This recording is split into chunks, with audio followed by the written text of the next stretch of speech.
Slendro Songo niki. Nggih. Iya, nggih. Nggih, niki cakepane rada melengsek dikit nggak apa-apa. Pun derek, penting Slendro Songo. Ayo nggih. Pak Cahyo dalang kang kondang. Amin ya rabbal alamin. Agawe ketering ati. Wah, kapan tuweke iki ayo. Jane sapa sing ditresno.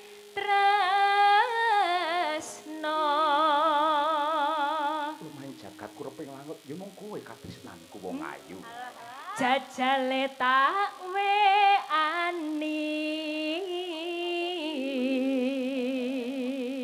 Isine piye wong ayu? Apa ya tiba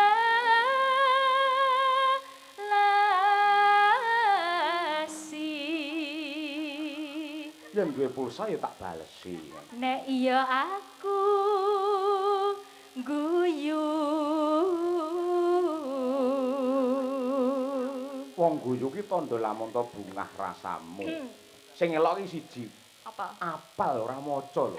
Ki ora bener-bener wong jatuh cinta ora mungkin lho kaya ngono. Langsung cek cek cek.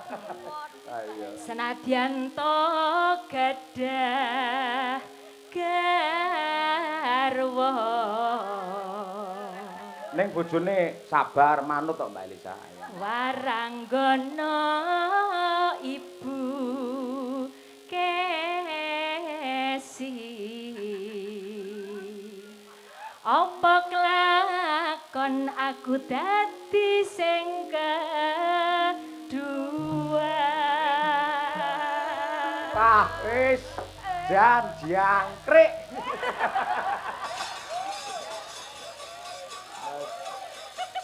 Eling kaji, ora kaji-kajian lek ngene iki.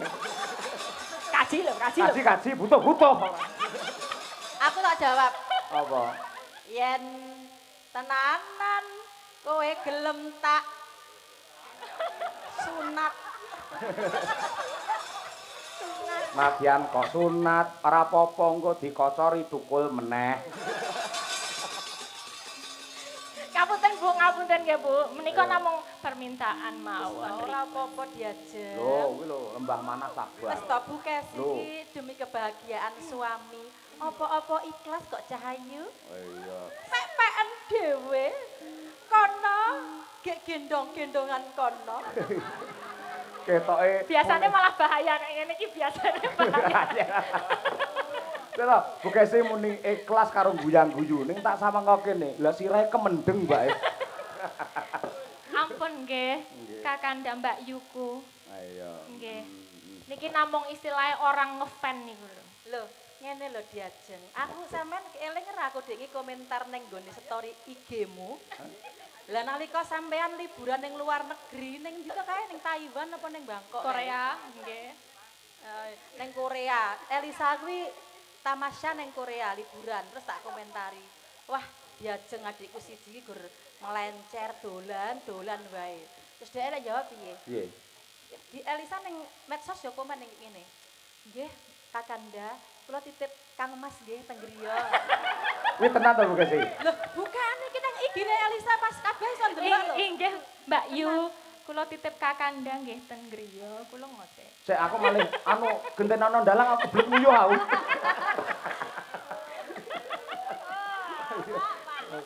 Wah, omongane marai mengkirik. Tenan, terus aku yo jawab, "Siap, Dinda." Oh iya, Aku kowe iki omong rena-rena ngene tenan, malah keblek nguyuh tenan ae. Nguyuh tak nggih nulis Elisa ngono. Anu Pak, aku tak bertanya. Sakjane Mbak Elisa kan tadi kan bilang toh nek ngefan kalih jenengan. Terus Sing membuat Mbak Elisa ngefan sama Pak Yoyo itu apanya toh, Mbak? Jane ya wis biasa, ya wis berumur ngono lho maksudku ki. Sik, aja muni berumur arep ngelokno aku tuwek to karomu. Lho maksudnya berumur 40 ngono lho, Pak. Oh iya. Cinta kuwi buta. Nah, Ya. buta iki cakil ki helm. Ayo, modiar kowe.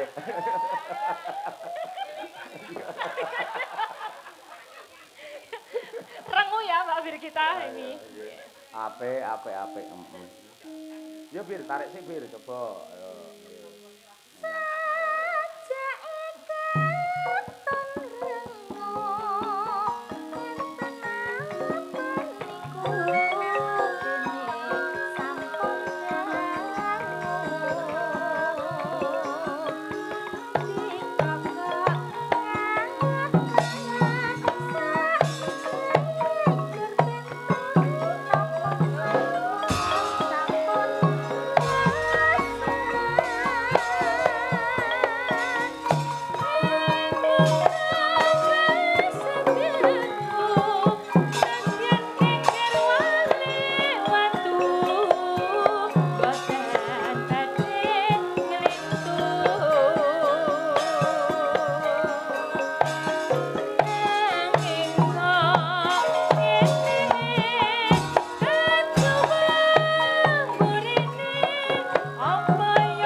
Seger, penak. Delalah ya wong loro ki ya pawakane apik kabeh Mbak Elisa karo Mbak Birgita.